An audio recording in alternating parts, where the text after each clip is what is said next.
आज का अपना टॉपिक है स्वतंत्रता के मार्ग में आने वाली प्रमुख बाधाएं।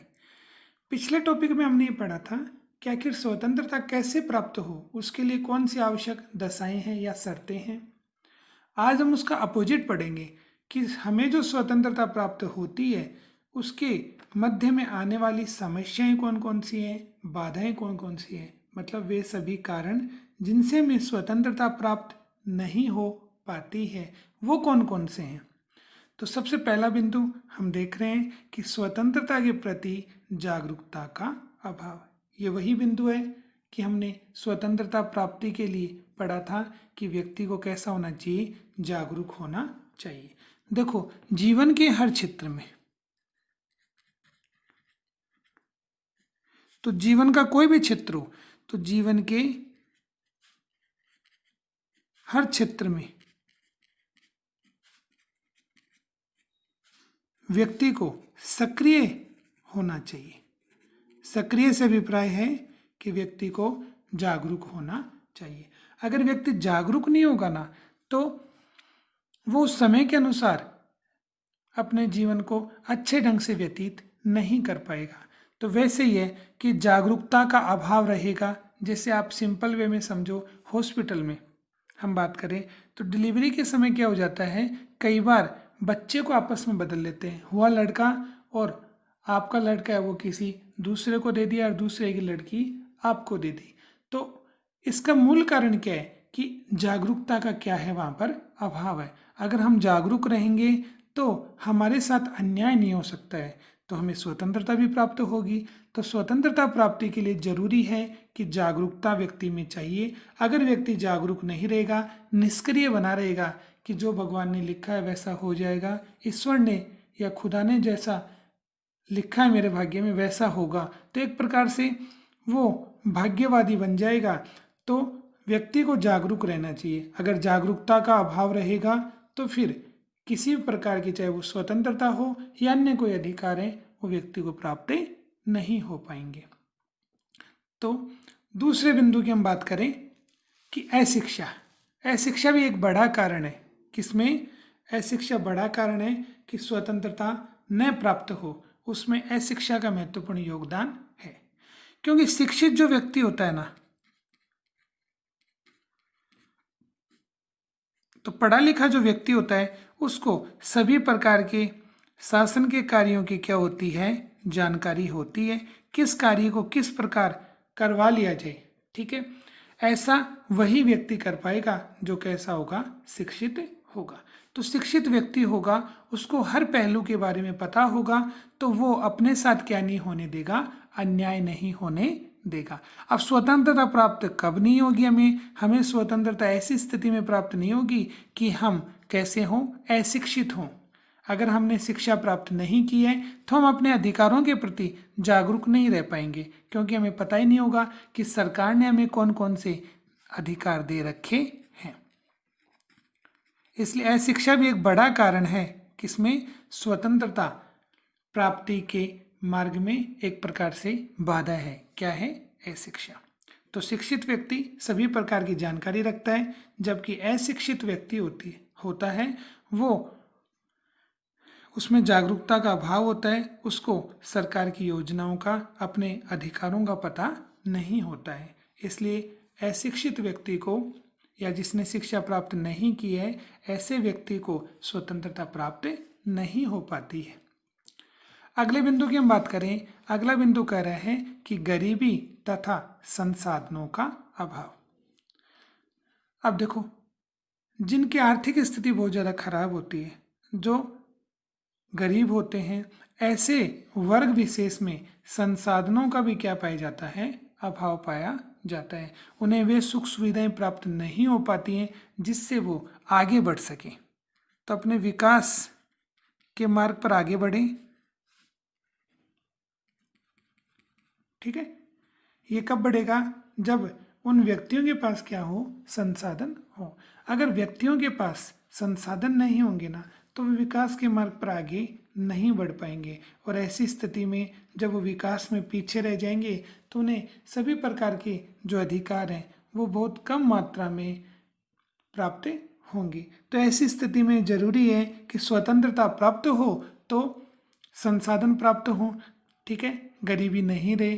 तो अगर गरीबी रहेगी, संसाधनों का अभाव रहेगा, तो व्यक्ति विकास के मार्ग पर आगे नहीं बढ़ पाएगा, तो उसे स्वतंत्रता भी प्राप्त नहीं हो पाएगी।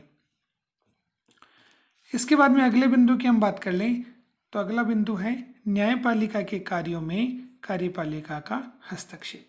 तो पिछले वीडियो में यही बिंदु आया था, थोड़ा सा यहाँ पर चेंज था। उस समय हमने बात की थी स्वतंत्र न्यायपालिका की। इस बिंदु के माध्यम से हम पढ़ेंगे कि न्यायपालिका के कार्यों में कार्यपालिका किस प्रकार से अपना हस्तक्षेप करती है।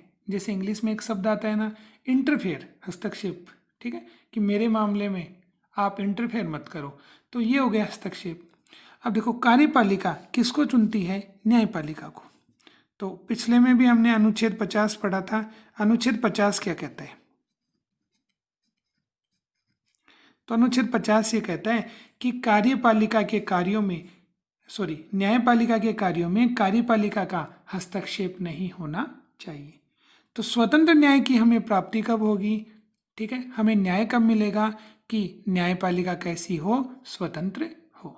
अगर न्यायपालिका के कार्यों में कार्यपालिका का हस्तक्षेप होने लग जाएगा तो वहां पर न्याय की कल्पना कर पाना भी संभव नहीं है। तो न्याय में सभी चीजें आ गई, हमारे सभी अधिकार किस में आ गए? न्याय में आ गए। तो यहाँ पर जरूरी है कि न्यायपालिका कैसी हो? स्वतंत्र हो। अगर कार्यपालिका का प्रभाव न्यायपालिका पर ज़्यादा रहेगा, न्यायपालिका जो भी काम करेगी वो प्रभावित कार्यपालिका से रहेगी, कार्यपालिका का मतलब सरकार, तो सरकार जैसा कहेगी वैसा ही अगर न्यायपालिका करेगी, तो ऐसी स्थिति में फिर हमें जो अधिकार वो प्राप्त नहीं होंगे, फिर चाहे स्वतंत्रता हो, समानता हो या फिर अन्य कोई भी अधिकार है वो हमें प्राप्त नहीं हो पाएगा। अगले बिंदु की हम बात कर लेते हैं। तो अगला बिंदु आता है संविधान व कानूनों के प्रति असम्मान का भाव। देखो, संविधान का मतलब एक प्रकार से आधारभूत कानून हो गए। जो भी हमारे संविधान में जो कानून बनाए गए, ठीक है, या आईपीसी, इंडियन पेनल कोड, या सीआरपीसी, तो ये जो अपना कानून का जो सिस्टम है, ठीक है, और संविधान जो है, इसके प्रति अगर हमारे मन में सम्मान का भाव नहीं होगा, हम अगर ये नहीं मानेंगे कि जो भी कानून बनाए गए हैं भारत देश में वो कानून सभी की भलाई के लिए हैं, सभी की सुरक्षा के लिए, सभी की भलाई के लिए हैं, अगर ऐसे भाव हमारे अंदर नहीं होंगे ना, तो हम उन कानूनों का पालन भी नहीं करेंगे। और जब हम उस कानून को नहीं मानेंगे, उसके प्रति हमारे मन में सम्मान के भाव नहीं होंगे, तो ऐसी स्थिति में हम उन कानूनों का पालन नहीं करेंगे। और जब व्यक्ति कानूनों का पालन नहीं करेगा तो जाहिर सी बात है, एक व्यक्ति अपनी शक्ति को, ठीक है, क्या करेगा? ज़्यादा अपनी शक्ति का ज़्यादा प्रयोग करेगा, तो वो दूसरे व्यक्ति को क्या पहुंचाएगा? हानि पहुंचाएगा, उसकी स्वतंत्रता को तोड़ने का प्रयास करेगा, उसे नुकसान पहुंचाने का प्रयास करेगा। ऐसा कब होगा? जब व्यक्ति कानून या संविधान के दायरे में रहकर के कार्य नहीं करेगा। तो यहाँ पर असम्मान के अगर भाव होंगे हमारे अगर संविधान और कानून के प्रति, तो फिर वहाँ पर हमें स्वतंत्रता की प्राप्ति भी नहीं हो पाएगी। फिर अगले बिंदु की हम बात करें, अराजकता का वातावरण। अराजकता का वातावरण एक प्रकार से ऐसा वातावरण है जिसमें अशांति का माहौल होता है, अशांति के साथ साथ असुरक्षा। तो अशांति और असुरक्षा की स्थिति जहाँ पर बन जाती है, वो एक प्रकार से कैसा वातावरण हो जाता है? अराजकता का वातावरण हो जाता है। तो पिछले वीडियो में भी हमने बात की थी कि जहाँ पर शांति बनी रहे, जहाँ पर सुरक्षा बनी रहे, ऐसी स्थिति में हमें सभी प्रकार के अधिकार प्राप्त होंगे। लेकिन अगर इनका अभाव रहेगा, मतलब अशांति रहेगी, असुरक्षा रहेगी, तो उस स्थिति में हम अपने अधिकारों की कल्पना नहीं कर सकते हैं। और सरकार भी, ठीक है, ऐसी स्थिति में जिसको हम आपातकाल कहते हैं, संकट काल कहते हैं, ऐसी स्थिति में सरकार भी हमें अपने मौलिक अधिकारों से क्या कर देती है, निलंबित कर देती है। तो उस समय, आपातकाल के समय या संकट काल के समय हमें अपने मौलिक अधिकार प्राप्त नहीं होते हैं। वो कुछ समय के लिए या जितने दिन आपातकाल रहता है उतने समय तक उन अधिकारों को निलंबित कर दिया जाता है। तो ऐसी स्थिति में भी स्वतंत्रता की प्राप्ति नहीं हो पाती है। तो अराजकता का वातावरण स्वतंत्रता प्राप्ति में बाधक है। फिर हम बात कर लें कि कार्यपालिका का स्वेच्छाचारी आचरण। अब यहाँ पर कार्यपालिका का संबंध हम किससे मान लें? सरकार से। ठीक है, तो सरकार का आचरण कैसा हो जाए? स्वेच्छाचारी। स्वेच्छाचारी से अभिप्राय यहाँ पर सरकार निरंकुश बन जाए। ठीक है, चाहे जैसे कानून बनाने लग जाए, उन कानूनों को जनता के ऊपर थोपना प्रारंभ कर दे। कौन? सरकार। तो अगर सरकार स्वेच्छाचारी बन गई है तो ऐसी स्थिति में देखो दो चीजें साथ चलती हैं, एक राज्य या सरकार को ले लो या राज्य को ले लो। ठीक है, और दूसरा हम ले लेते हैं व्यक्ति को। हमेशा ही अपोजिट चलते हैं, जैसे मैथ में हम बोलते हैं ना, व्युत्क्रमानुपाती। तो जब भी राज्य या सरकार की शक्ति ज्यादा होगी ना, तो ऐसी स्थिति में व्यक्ति की शक्ति क्या हो जाएगी? कम हो जाएगी। क्यों? क्योंकि राज्य और सरकार की शक्ति जब ज्यादा होगी तो उसके जो कानून हैं वो व्यक्ति पर लागू होंगे, और ऐसी स्थिति में व्यक्ति की स्वतंत्रता है, व्यक्ति के जो अधिकार हैं वो क्या हो जाएंगे? कम हो जाएंगे। ठीक है, अब अगर राज्य की शक्ति कम होगी तो व्यक्ति की शक्ति बढ़ जाएगी, व्यक्ति के अधिकार ज्यादा होंगे। क्यों? क्योंकि राज्य के माध्यम से कानून कम लागू होंगे, व्यक्ति की स्वतंत्रता या अधिकार बढ़ जाएंगे। तो हमेशा एक दूसरे के अपोजिट चलते हैं। अब यहाँ पर बात किसकी की जा रही है? सरकार की। ठीक है, कि सरकार अगर निरंकुश बन गई, इसका मतलब कि सरकार के अधिकार क्या हो गए हैं? ज्यादा हो गए हैं। ठीक है, तो व्यक्ति के अधिकार स्वतः ही क्या हो जाएंगे? कम हो जाएंगे। ठीक है, तो हमें ऐसी स्थिति में, ठीक है, जहां पर कार्यपालिका स्वेच्छाचारी आचरण को अपना ले, निरंकुश बन जाए, ठीक है, अपनी मर्जी की मालिक बन जाए, अपने इच्छानुसार काम करने लग जाए, तो वहां पर फिर सभी प्रकार की स्वतंत्रताएं, अधिकार प्राप्त नहीं हो पाते हैं। और अंतिम बिंदु हम देखते हैं राष्ट्र विरोधी तत्व तथा आतंकवाद।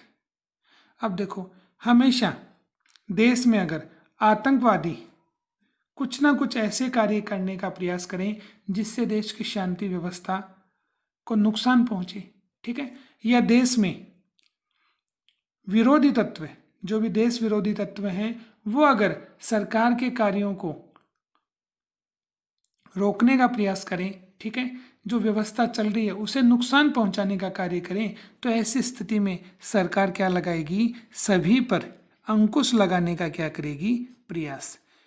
ठीक है, सभी स्थान जो हैं, ऐसे सभी स्थान जहां पर राष्ट्र विरोधी तत्व मौजूद हैं, जहां पर आतंकवादी गतिविधियां संचालित हैं, उन सभी स्थानों पर सरकार क्या कर देगी? अपना ज़्यादा से ज़्यादा नियंत्रण स्थापित करने का प्रयास करेगी, और उसके माध्यम से उस क्षेत्र विशेष में, उस जगह, ठीक है, जो प्रभावित हिस्सा है, वहाँ पर विभिन्न प्रकार के नियंत्रण स्थापित होने से हमारी जो आज़ादी है, हमारी जो स्वतंत्रता है, वो प्रतिबंधित हो जाएगी, वो हमें प्राप्त नहीं हो पाएंगी। ठीक है, तो आतंकवाद और राष्ट्र विरोधी जो तत्व हैं, उनके माध्यम से जो कार्य किए जाते हैं वो हमारी व्यवस्था को खराब करने के लिए, जो हमारी व्यवस्था अच्छे ढंग से संचालित होती है उसे खराब करने का इनका उद्देश्य होता है। तो उन क्षेत्र विशेष में सरकार क्या करती है? उन पर लगाम लगाने के लिए, ठीक है, ऐसे क्षेत्रों में, ऐसे स्थानों पर अपना नियंत्रण स्थापित करने का प्रयास करती है, और वहाँ पर जो स्वतंत्रताएं, जो आज़ादी है, उसे कम कर देती है। तो वहाँ पर भी हमें अच्छे रूप से या मुक्त स्वतंत्रता प्राप्त नहीं हो पाती है। तो आज हमने पढ़ा कि किस प्रकार से स्वतंत्रता के मार्ग में कौन कौन सी बाधाएं हैं। तो इनमें से जो भी बिंदु आपको अच्छे लगे, उनमें से लगभग 5-6 बिंदु आप इनको याद कर लें। तो आज के लिए इतना ही।